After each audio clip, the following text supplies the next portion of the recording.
Hey guys, welcome back to ADSR FM8 tutorials. If you're not subscribed to our YouTube channel, get yourself subscribed, youtube.com/ADSR tuts. Today we're going to be making a techno bass sound, bit of a chord kind of element going on with this bass. And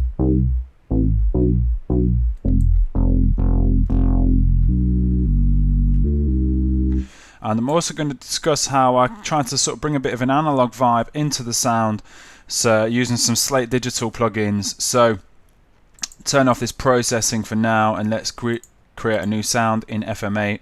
And the way I put this chord sound together was, well, we'll start with the bass element of the sound first, then look at the kind of chord vibe going on. So root F, operator F into the filter at full volume, and let's set up operator F, take the ratio down by 1 octave to 0.5, and I'm going to convert it into a third formant waveform as well.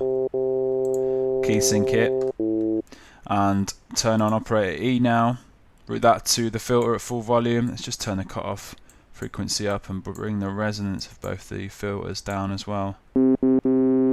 And operator E, I'm going to have a sawtooth wave. Again, I'm going to bring the ratio down by 1 octave to 0.5 and key sync it. And turn on operator D, route this to the output. It's maybe slightly lower, about 74, and I'm going to have a square wave in here, operator D, key synced, and just ever so slightly detuned, so maybe like 0.0006. Some slight inconsistencies with the sound that will just give it a bit more of a kind of thicker sound, and just trying to create some of that analog vibe, because it's a techno bass. We don't want it too kind of like clinical or digital sounding. So operator C now, turn that on, route that to the output around 63, and this is going to be a sine wave, key synced, take the ratio down to 0.5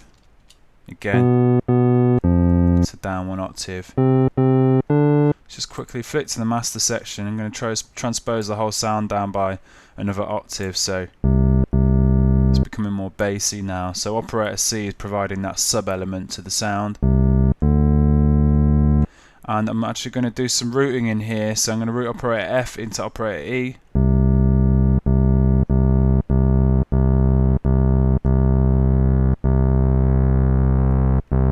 That gives us quite a nice sound because we're using this formant waveform, quite a complex waveform, to modulate operator E, the sawtooth. So using that complex waveform gives us quite a nice crunchy sort of top end on the sound. I'm going to use operator E to modulate operator D as well, so maybe about 21.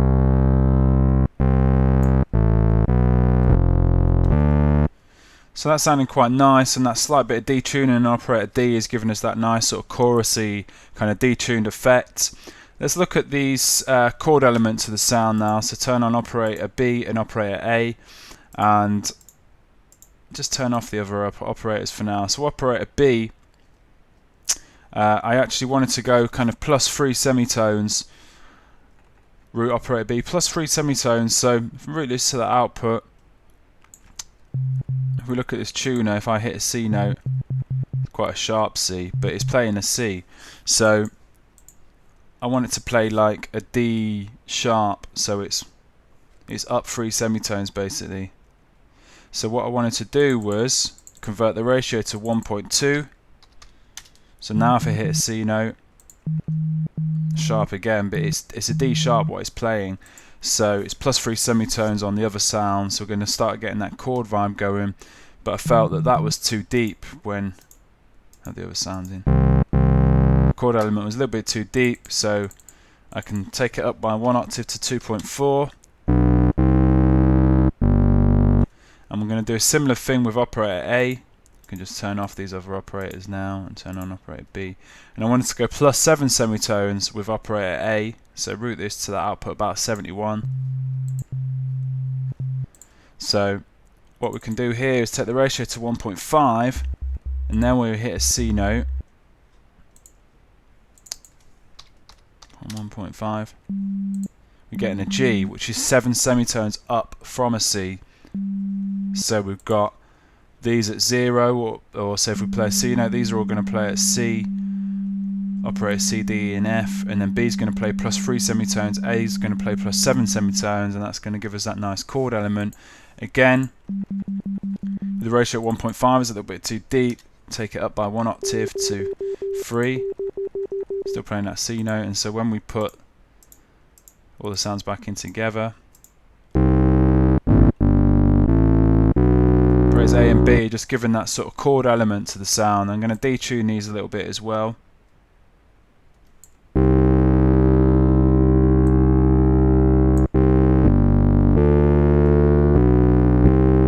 And I might leave these unkey synced so they just give a little bit more sort of a variation in the sound, a bit of a thicker sound. Let's move to this master section now. With it being a bass, I'm going to make it monophonic. I'm going to increase the voices to 4. And we've got way too much volume on the sound now, so let's go over to this filter output. Take that right down to about 46. So everything can stay the same here, other than maybe a little bit of digital.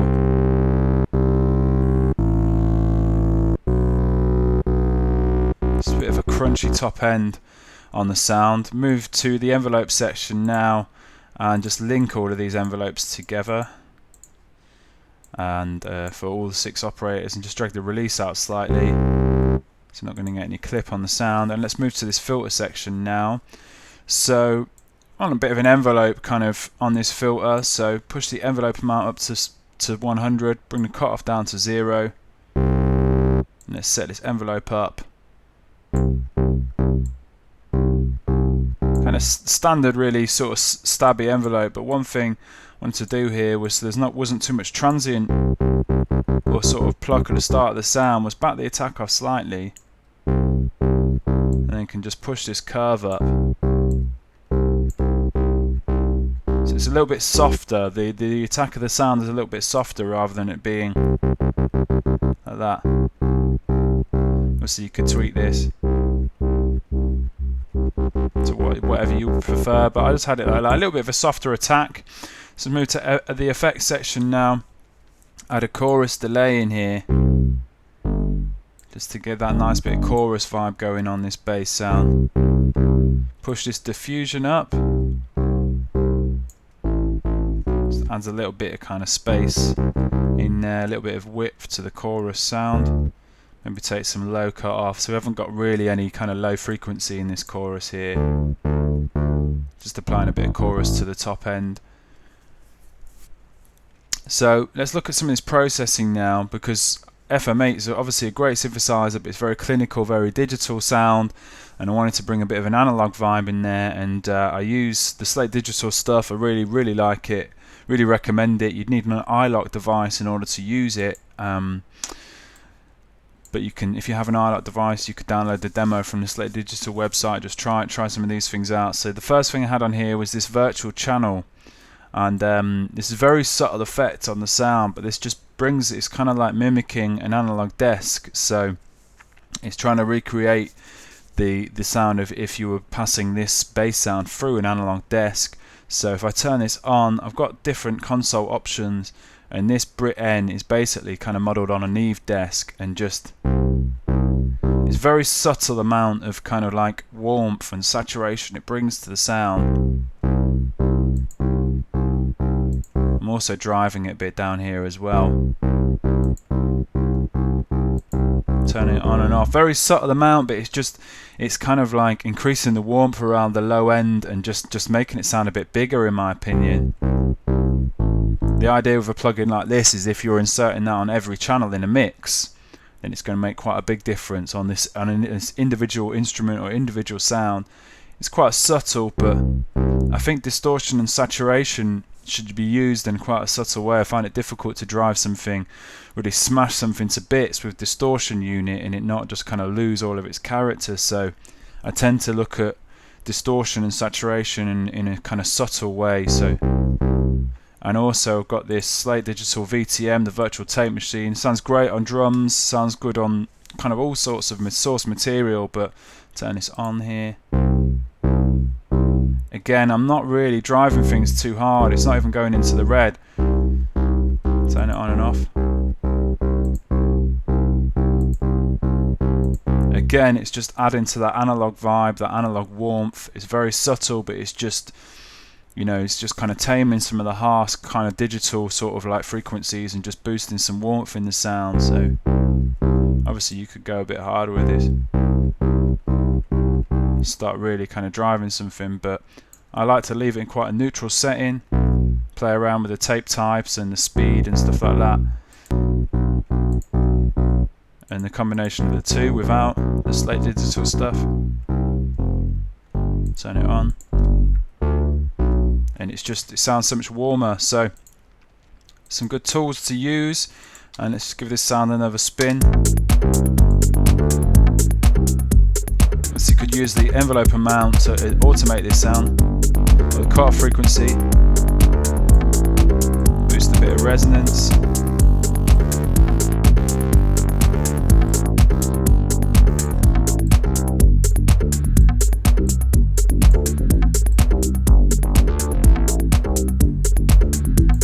Play around with the sound, just automate it in that way. Okay, so I hope you enjoyed this tutorial. I hope you find it useful. Any questions, please get in touch. You can of course download this sound from the FM8tutorials.com website. Whilst you're there, check out some of the other tutorials we've got featuring FM8. And yeah, thanks for watching. Alright, cheers, bye.